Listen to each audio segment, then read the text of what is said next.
ভারত বাংলাদেশ সম্পর্কের নতুন সমীকরণ নির্ধারণে গুরুত্বপূর্ণ পরামর্শ এলো সংসদীয় কমিটিতে। শশী থারুরের নেতৃত্বাধীন বিদেশ মন্ত্রক বিষয়ে সংসদীয় কমিটির সঙ্গে সম্প্রতি আলোচনায় বসেন দক্ষিণ এশিয়া বিষয়ক কূটনৈতিক বিশেষজ্ঞরা। তিন পাশেই পড়শি দেশ, কিন্তু কারোর সঙ্গেই ভারতের সম্পর্ক পুরোপুরি স্বস্তির নয়। পাকিস্তানের সঙ্গে চরম বৈরিতা, চীনের সঙ্গে জটিল সমীকরণ, আর বাংলাদেশের অভ্যন্তরে সম্প্রতি রাজনৈতিক পালাবদলের জেরে তৈরি হয়েছে নতুন বাস্তবতা।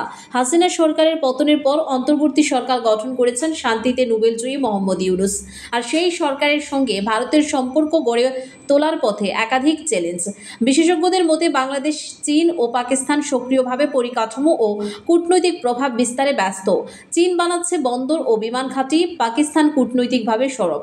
এই প্রেক্ষাপটে বাংলাদেশকে পাকিস্তানের মতো শত্রু ভাবনা থেকে সরিয়ে এনে এক নতুন দৃষ্টিভঙ্গিতে সম্পর্ক গড়ে তোলার পরামর্শ দিয়েছেন প্রাক্তন নিরাপত্তা উপদেষ্টা শিবশঙ্কর মেনন, অবসরপ্রাপ্ত জেনারেল আতা হাসানুল, প্রাক্তন হাইকমিশনার রেবা গাঙ্গুলি দাস এবং আন্তর্জাতিক সম্পর্ক বিশ্লেষক অমিতাভ নাটুট। বাংলাদেশের অভ্যন্তরে ভারতের উপস্থিতি ও অংশীদারিত্ব বাড়ানোর পাশাপাশি জোর দিতে হবে সাধারণ মানুষের সঙ্গে সম্পর্ক গড়ে তোলায়।